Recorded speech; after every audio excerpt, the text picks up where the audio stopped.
I want you to look as good as possible, but if you don't have a good understanding of color theory, your outfits will never go from good to amazing. So today I will be explaining color theory and everything that you need to understand so that you can start choosing outfits that make you look incredible.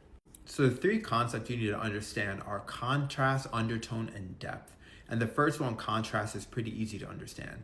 It all depends on your skin and how it looks relative to the hair on your head and your eye color. So for me, for instance, I'm someone that is medium to slightly high contrast because while my skin tone is medium or even dark, my hair color is very, very dark. So because of that, it creates a striking effect when you actually look at my appearance. And I'll put an example of what that looks like of someone with low contrast to high contrast so that you can see the difference.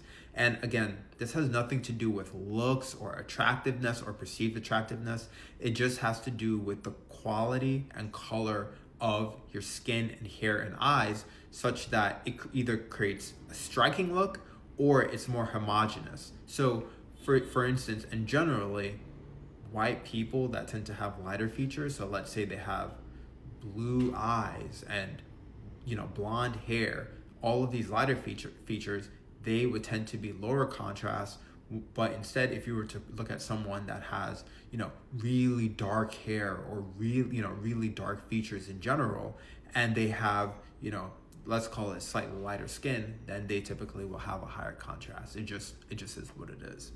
The next thing is undertone, and undertone is pretty easy to figure out. All you have to do is go to a window and look at your wrists. You want to look for the veins in your wrists, and we're using the wrist in general because the skin here is just thinner and just natural biology. If the veins here turn out to look a little bit more green, then you have a warm undertone. If your veins look a little bit more purplish or blue, you tend to have a cooler undertone. If you're looking at your veins and sometimes it looks green and sometimes it looks blue, then your undertone is neutral. There is also a jewelry test that you can do. If gold tends to look better on you, then you tend to have a warmer undertone. If silver tends to look better on you, that means you have more of a cooler undertone. So again, it is pretty simple in general. And the last thing is depth. Depth ranges from very fair, light skin all the way down to deep, darker skin.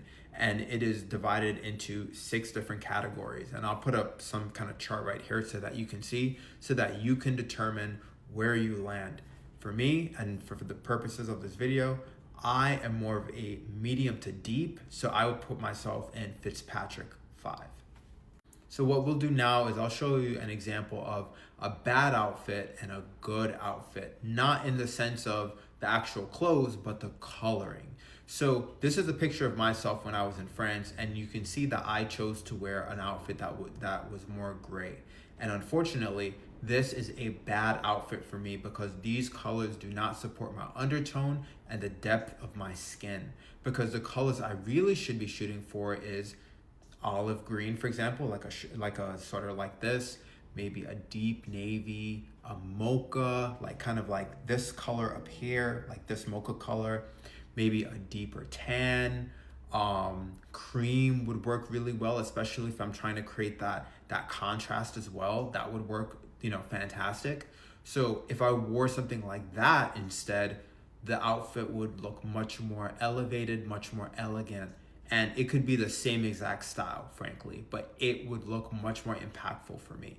So let me show you an example of someone that did it really well, and I'll have it kind of like a side by side. And here's an example of an individual that picked the colors really well because it works with his undertone and his color. And interestingly enough, in theory, the outfits aren't too far from each other, right? They generally look in the same realm, but because he decided to choose colors that supported his undertone, his depth, it looks way better. Which is why, and the ultimate point that I've been trying to explain this entire time, is that you should make sure that when you're going out to shop, you don't just pick things that look good on other people. You need to make sure it looks good on you. So do the work to figure out the colors that make the most sense for you. I hope this helps.